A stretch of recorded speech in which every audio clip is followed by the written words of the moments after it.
Joining us now live to discuss the president's statement and action plan for AI is Bill Walton. He's an entrepreneur as well as host of the Bill Walton Show. Bill, thanks for joining us. What are your reactions to Trump's address at yesterday's Artificial Intelligence Summit? Well, I think the fact of the conference is a very big deal. I mean, this is a sea change in difference in how the administration is treating the AI industry as opposed to Joe Biden. And it's notable because we had most of the top players from the tech industry there in the room. And the other thing, if you recollect Trump's administration, his inaugural, he had all the top tech guys at the inaugural in the first row. And he's embracing the technology. And of course, AI is the principal battlefield with which we'll resolve our issues with China. And China's racing ahead with its own AI program. And I think this is a massive step in the direction to get our act together in that area. And I'm very optimistic that we've got something in place, if we keep going, that's going to be successful. Yeah, certainly. If you look at the Israel war and using AI to find and shoot down missiles, or you see the drone wars essentially between Russia and Ukraine. But unlike a Cold War where the arms race was really only about defense, against the Soviet Union, AI is in every aspect of daily life, including the most basic information that we receive for our daily lives. So what does an AI race with China and other adversaries look like to you? I was afraid you were going to ask me that. I don't.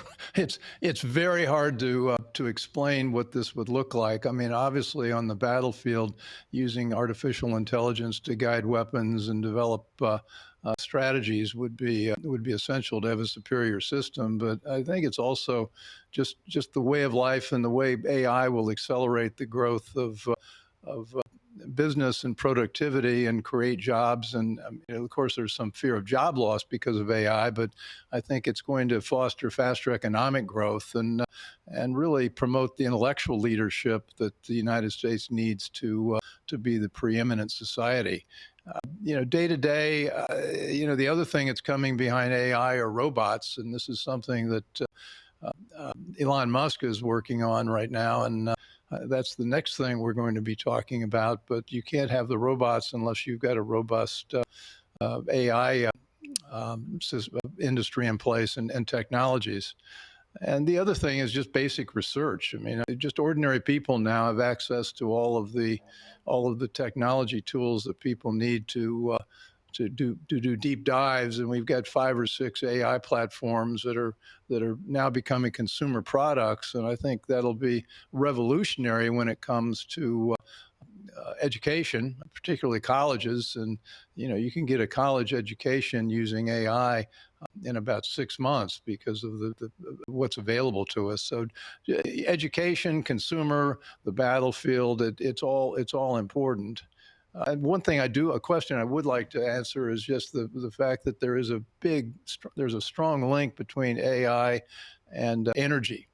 And these are massive, data centers are massive consumers of energy, and we need to have an energy policy to accommodate that growth and demand.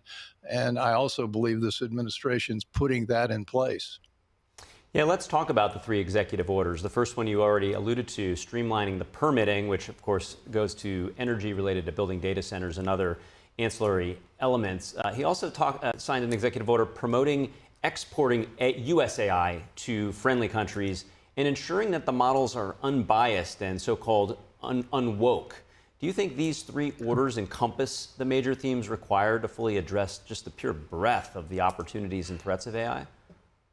Well, it's a good start. The big difference in the second one is that we're going to be promoting the use of our technology and our chips rather than keeping people from it. And the theory is that we've got something they call the stack, which is all the software and hardware which goes into AI. And we want to encourage other countries around the world to use our technology, because to the extent you get everyone plugged into our technology, we can provide leadership in that. And it's very important. And we do not want the Chinese developing their technology that would link other countries into their totalitarian way of life. Now, the thing that's interesting is we've got NVIDIA with its chips, and we're now going to be selling chips which are almost as good as the top chips to China, because China's rushing very fast to develop its own AI chip that would be superior. You've all heard about DeepSeek. Well, I think if we can provide them with some of the chips which are pretty good but not the top, they have less incentive to try to leap ahead of us.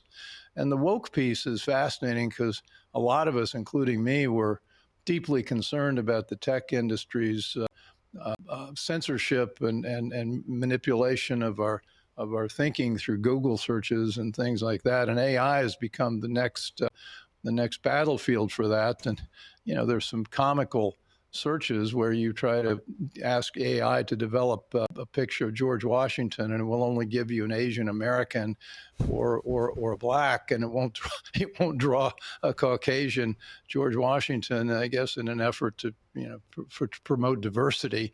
That's going to be changing. I mean, as I said, we've got the top people running the AI engines in the room, and I think in order to get what they want, which is energy for data centers and a lot more regulatory flexibility, my guess is they're going to make adjustments in how these models are programmed, and I think the executive order will matter, and that it's a good start.